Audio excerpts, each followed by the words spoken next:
Hello, I'm Janet Miner, Acting Director for the IRS Office of Safeguards. We are responsible for ensuring the protection of federal tax information, or FTI as you will hear it referred to, which the IRS provides to local, state, and federal agencies. While the IRS has the oversight role in protecting FTI, our partners receiving the data play the most important role. Each of the more than 300 agencies who receive FTI from the IRS must build effective security controls into their processes, procedures, and systems to ensure that the information is protected appropriately, from the time the agencies gain access until the FTI is destroyed or returned to the IRS. You and I, your agency, and the IRS are all in this together. We must be successful in our efforts to guard the security of FTI. Neither of us can afford the fallout that comes from the unauthorized disclosure of federal tax information. The American public expects two things from both of us. First, that we work together proactively to be as efficient as possible, and second, that if we're exchanging their financial information, we ensure that their personal data is not inappropriately shared with others. A good security awareness program is by far the most effective and least expensive method agencies can use to protect information. Part of the security awareness program involves protocols like limiting access to the FTI or conducting internal inspections to ensure that the agency's policies and procedures are being implemented properly. Another large piece of an effective security awareness program is employee awareness. Employees of local, state, or federal agencies with access to federal tax information must certify that they understand the agency's security policy and procedures for safeguarding the IRS information. In addition, these employees are required to maintain their authorization to access federal tax information through an annual recertification process. This video is designed to assist local, state, and federal agencies with training their employees. It will cover general disclosure restrictions and the penalties which apply even after employment with the agency has ended. In addition, the video will spend a few minutes focusing on unique situations or issues by agency type: state child support enforcement, state human services, and state tax administration and federal agencies. I hope you find this information helpful. For many of you, this is simply a refresher on disclosure awareness, while for others, this video may be the first time you've been exposed to these concepts. Before we move into the substance of our discussion regarding employee disclosure awareness, let me just say thank you for everything you do to protect the confidentiality of federal tax information. I truly appreciate it.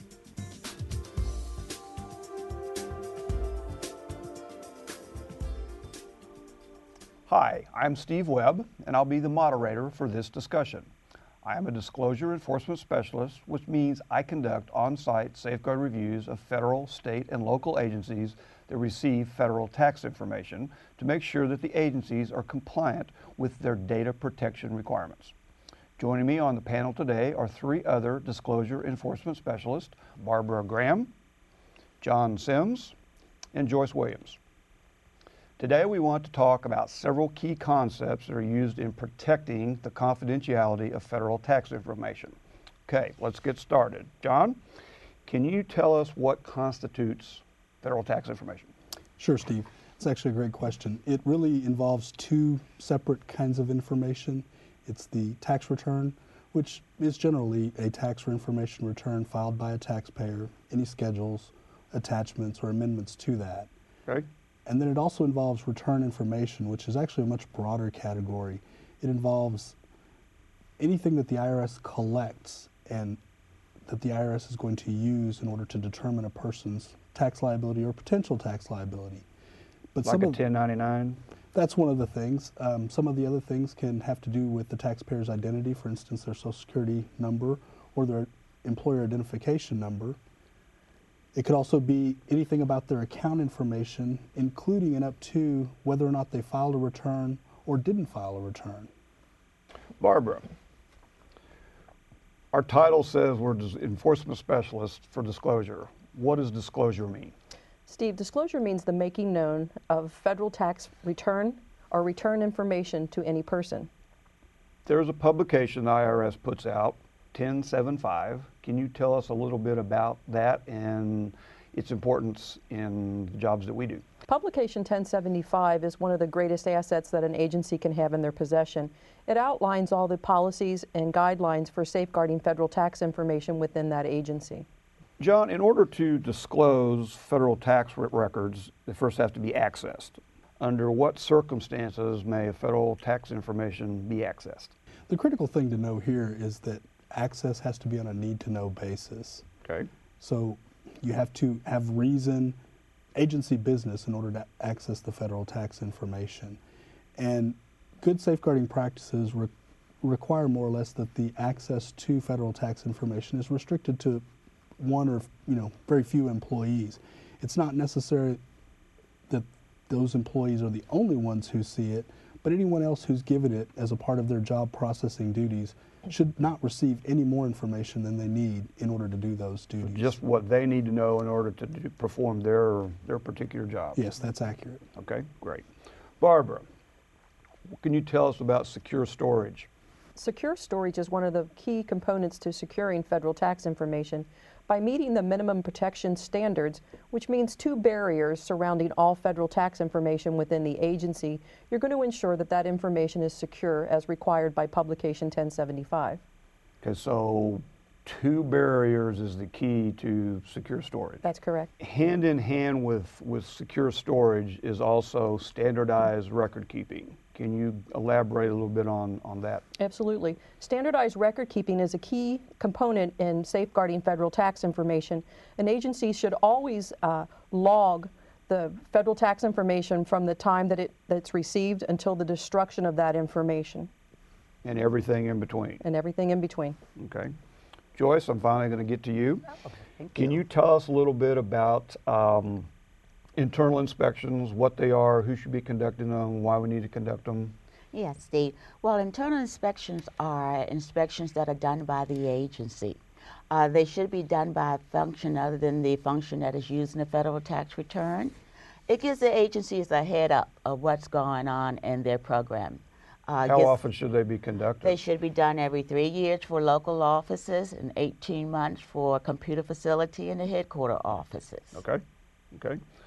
At some point in time, an agency determines they no longer need the information.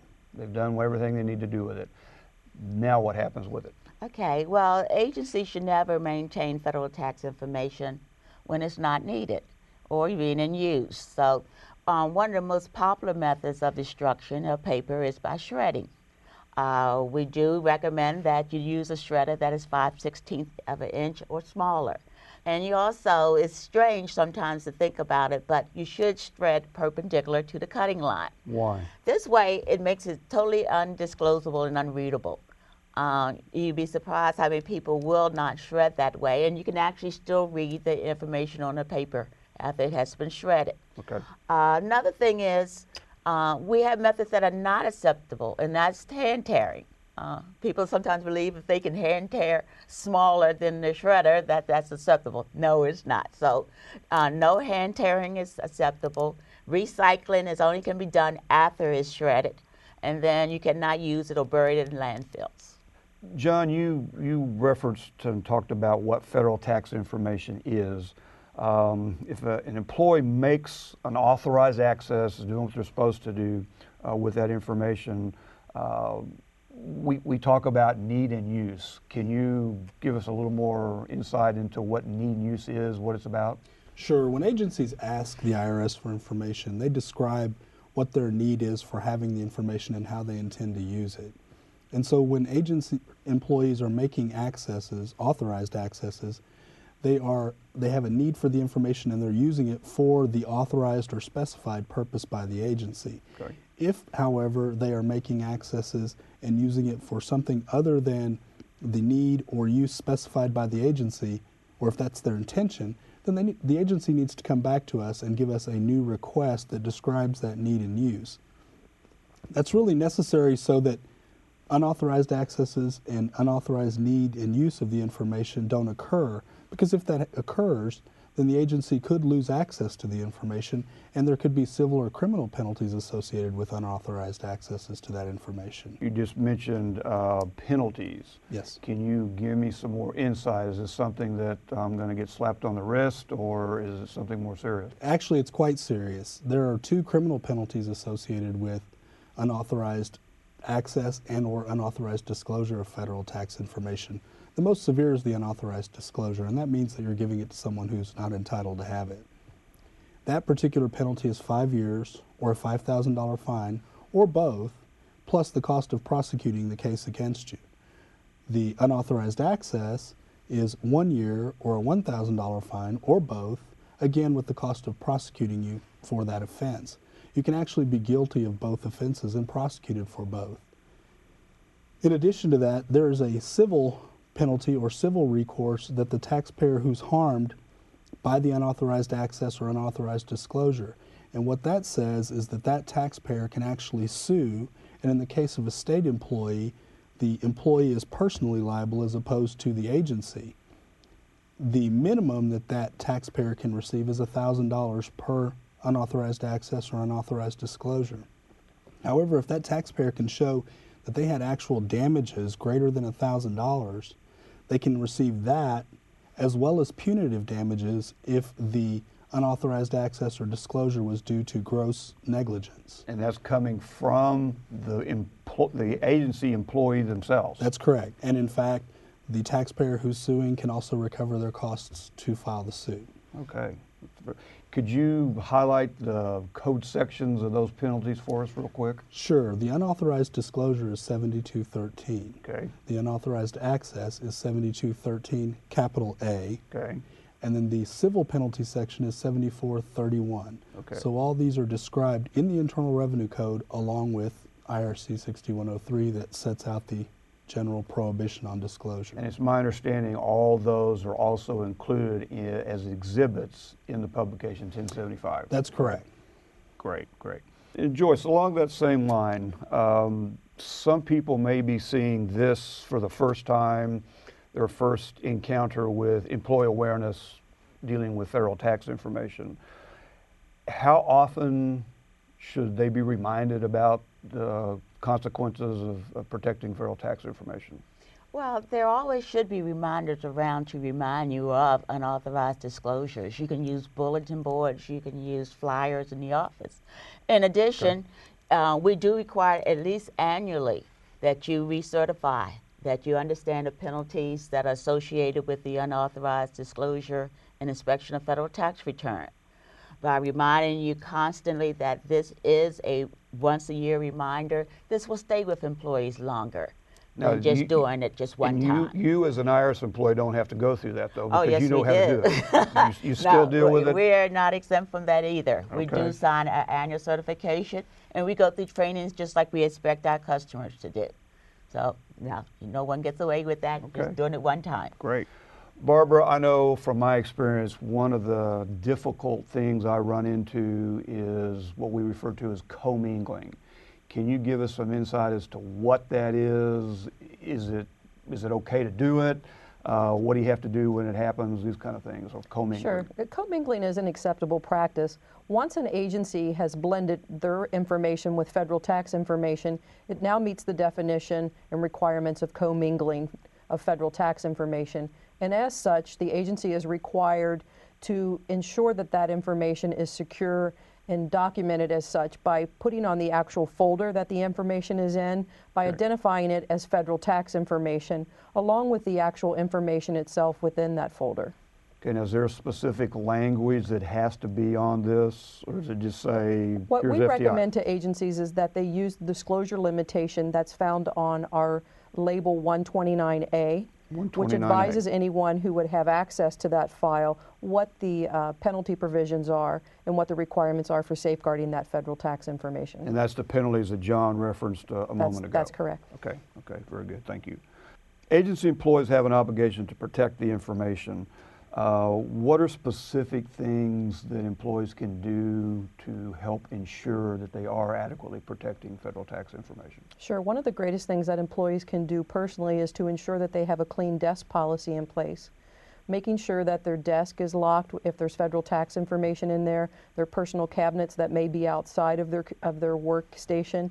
Also ensuring that even if you're just going to go down the hall for a soft drink, that you lock your terminal down so that no one can have access to any federal tax information that may reside on that system. The agency itself may also wish to ensure that every evening there's a lockdown policy, that the desks are clean, that all areas that contain sensitive federal tax information is secure. Okay, those seem to make sense. John, in this day and age, electronics, everything is changing. Most of the federal tax information that the Internal Revenue Service shares with state agencies is done electronically. What can you tell us about computer security and what agencies should know about that? Okay, and that's a great question. You're right, computer security is one of the things that has recently been modified, or the standards for computer security in the publication 1075. And those are the standards that the agency are expected to live up in order to adequately protect the federal tax information. Okay. The changes are based on the National Institutes of Standards and Technology Special Publication 830 and 853. And basically what they did was they went through and selected some controls that would ensure the integrity of federal tax information. Okay. The IRS has created some schisms, which are safeguard computer security evaluation matrices. These are available on the IRS.gov website, and the keyword to search for those is safeguards. If you go there, you'll find one to several of the applicable technologies that agencies may employ to store, transmit, or process federal tax information. Okay. They can use these as tools to check to see whether or not, first of all, they're living up to the standards that we expect. And this is particularly important if the agency does software upgrades or things of that nature, because oftentimes that will change settings within their technologies. Okay. So you want to make sure that you've gotten them back to where they need to be. And again, these NIST references that you made are included in the publication 1075, that's correct? That's correct, yes. Okay, great. John, continue on. Again, dealing with technology, different agencies use different technologies to communicate, which may include the use of federal tax information. What should agencies know about these different communication techniques and what they should and shouldn't be doing with federal tax information? Okay, and that's, again, another great question.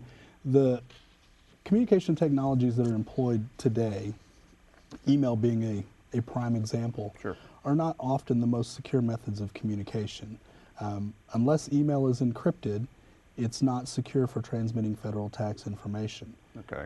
And when I say that, that means that if you're including federal tax information in the body of an email and the email is not encrypted, it could be read by anyone who intercepts that email or to whom that email is misdirected. Okay. So if agencies do decide that they need to employ email to transmit federal tax information, there are a couple of things they need to do. One, they need to make sure they put the federal tax information in an attachment and encrypt the attachment. They can then attach that to the email, and if the email happens to end up in the wrong person's hands, they still can't read the federal tax information, nor can anyone, if they were to intercept it, read the federal tax information unless they have the capability of unencrypting the file. Okay. Certainly they never should put any federal tax information in the subject line of the email, because even in encrypted emails, that is still not encrypted, so that could be read by anyone who can access that email traffic. So you don't want to put a taxpayer or a client's name in the subject matter? Absolutely. Okay, okay. One of the other methods of communicating information these days is by facsimile. Again, most of the transmission lines for facsimile communications are not encrypted. So if an agency, again, determines that they need to employ facsimile transmissions to transmit federal tax information, there are a couple of things they need to do. Number one, they need to make sure that the sender and receiver locations have a trusted member at both places, so that the tax information doesn't lay around or be picked up by someone who shouldn't receive it. Number two, the fax machine itself should actually be in a secure location. And then finally, they should make sure that they employ the use of a cover sheet. The cover sheet's going to serve two purposes. First of all, it's going to notify the recipient of the fax that the information is confidential and must be protected. Number two, it's going to notify the recipient that if they're not the intended recipient, that they need call the sender immediately, collect if necessary, to advise that it's been received and to advise that it's been disposed of. Barbara, IRS goes to great lengths, as do state agencies, to protect federal tax information. Right. Our job is to go through there and try to make sure that they're doing it up to the adequate standards. But if an unauthorized disclosure, unauthorized access does happen, what should A, the employee do, B, what should the agency do?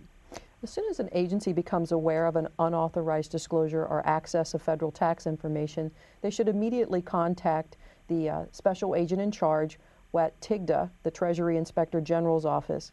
Within Publication 1075, Section 10.0, it lists out each state and a phone number for agencies to contact that special agent in charge. Okay. Joyce, is there a preferred method to submitting reports that have to come to the Office of Safeguards? Well, just like everywhere, the Office Safeguard has gone electronic too.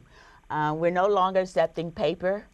Really? No, you have to send in your report by a encrypted using an approved method by the Internal Revenue Service. Your safeguard and activity report or safeguard procedure report also must be on a template, on our current template. This current template can be found on our website at safeguardreport@irs.gov. Can you repeat that for me? Again, that's safeguardreport@irs.gov. Okay.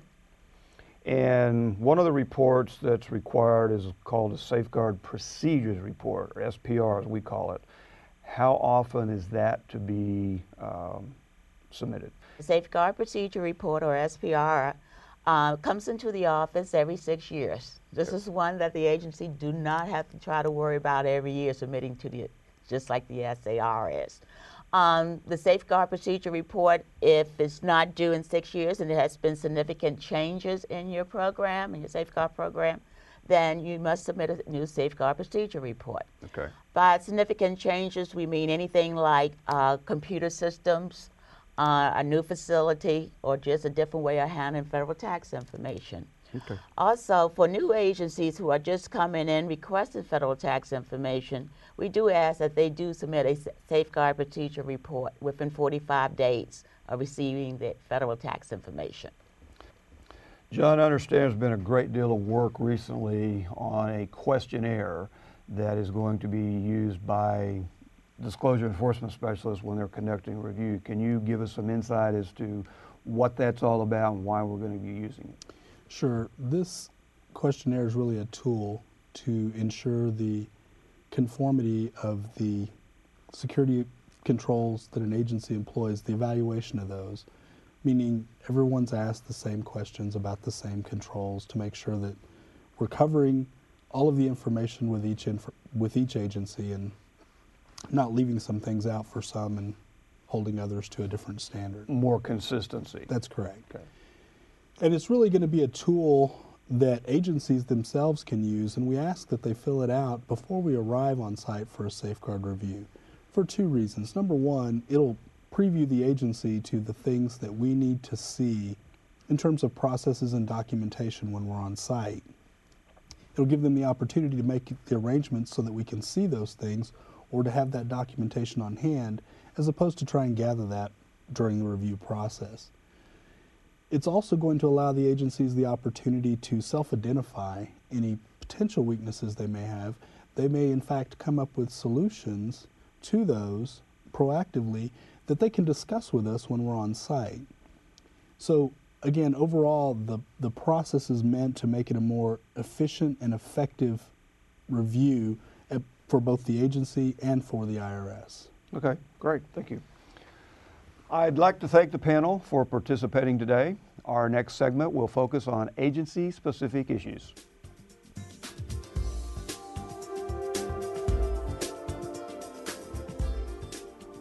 There are 4 types of agencies that receive federal tax information and are subject to safeguarding requirements. Those include state child support enforcement, state human services, state tax, and federal agencies.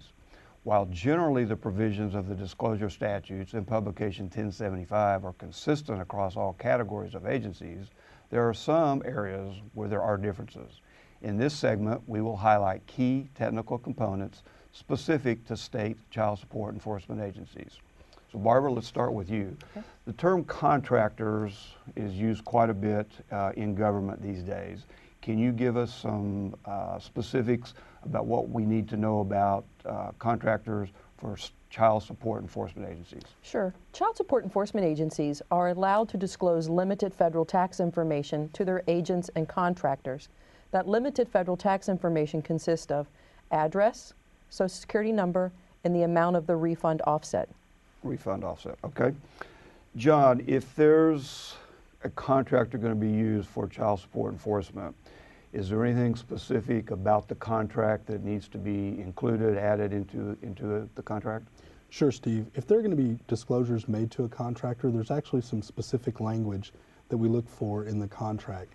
And that language is actually contained in the publication 1075. It's Exhibit 7. And it's contract language for general services. And what it's basically doing is noticing the contractor about the types of things that they can or should do in relation to the federal tax information that they receive while they're providing services. It also puts them on notice of the penalties if they choose to misuse the tax information. Now, does this matter what type of work the contractor is doing, say actual enforcement work versus computer security or computer maintenance? Sure. If there's a contractor that's actually doing processing federal tax information, they're receiving disclosures, we do need the full contract language that's in the back of the publication 1075, the contract language for general services. If you're looking at a contractor that's like a cleaning crew or computer maintenance, where they're not going to be actively interfacing with federal tax information but could potentially have incidental access, then really all we need from those people in those contracts is the general penalty language that should they interface with the federal tax information, they're under the same obligation that the state employees, that federal employees are under to protect it if they receive or if they see it. So the penalty provisions is the key component there. Absolutely, that's correct. Okay. Joyce, what exactly can be disclosed for non-custodial parents versus a court proceeding? Well, for the non-custodial parent, he can receive his own information. There's no provision in 6103 that disallows the non-custodial parent from receiving their own information. So they're the ones that made the payment, so it's okay for them to know that the payment's there. That is Getting correct. credit for it. Right. Okay. The non-custodial parent can receive it. And what about in a court proceeding? In a court proceeding is a little bit different because federal tax information cannot be shared in a court proceeding. Okay. So what they do is to provide the information to the court is a term known as blurring. Blurring is the removing of the source of identification or identifiers, where the source of income is coming from or the payment. Okay, so as long as we don't know where the money's coming from, it's okay for that information to be released to the court. That is correct. And you use the term blurring. Yes, the term is blurring. Okay, very good, thank you. I hope this was helpful for you. If your agency has technical questions, we encourage you to check our website at irs.gov, keyword being safeguards, for additional guidance. For topics not covered on the website, you can always email your technical questions to the Safeguards mailbox at safeguardreports@irs.gov. Thank you very much.